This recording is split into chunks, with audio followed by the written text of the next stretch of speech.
এই জিনিসটা শিখতে আমার প্রায় 3 বছর লেগেছে, কিন্তু আপনাদেরকে 3 মিনিটে শিখে দেবো। যখন আপনারা গাছে স্প্রে করবেন তখন একটু ডিস্টেন্স মেনে করবেন। দূর থেকে স্প্রে করলে সমস্ত গাছে মানে পাতাগুলোতে কিন্তু এই ওষুধটা পড়বে, আর এতে কিন্তু কোথাও কোনো জায়গা মিস যাবে না। গাছের যে কোনো পোকা পাতার কিন্তু নিচে থাকে, তাই স্প্রে করার সময় যতটা পারবেন নিচের দিকেও কিন্তু ভালো মতো স্প্রে করে দেবেন, কেন পাতার পিছনের দিকে কিন্তু পোকাগুলো লুকিয়ে থাকে। তারপরে যখনই কোনো স্প্রে করবেন সেটা করতে হবে সকাল কিংবা সন্ধ্যায়।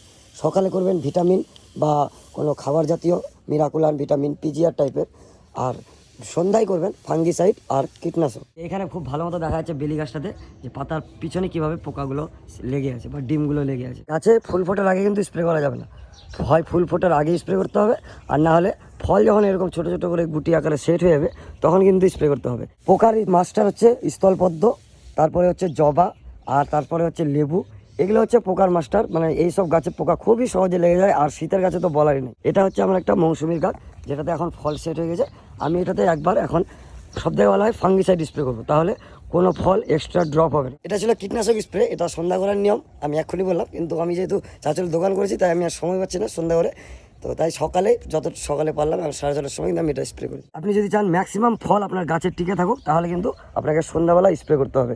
পোকার স্প্রে এখন এটাতে করার কোনো দরকার নেই। কয়েকটা শীতের গাছে দেখলাম আমার ডিস্টার্ব হয়েছে, তার জন্য আমি এই স্প্রেটা করলাম।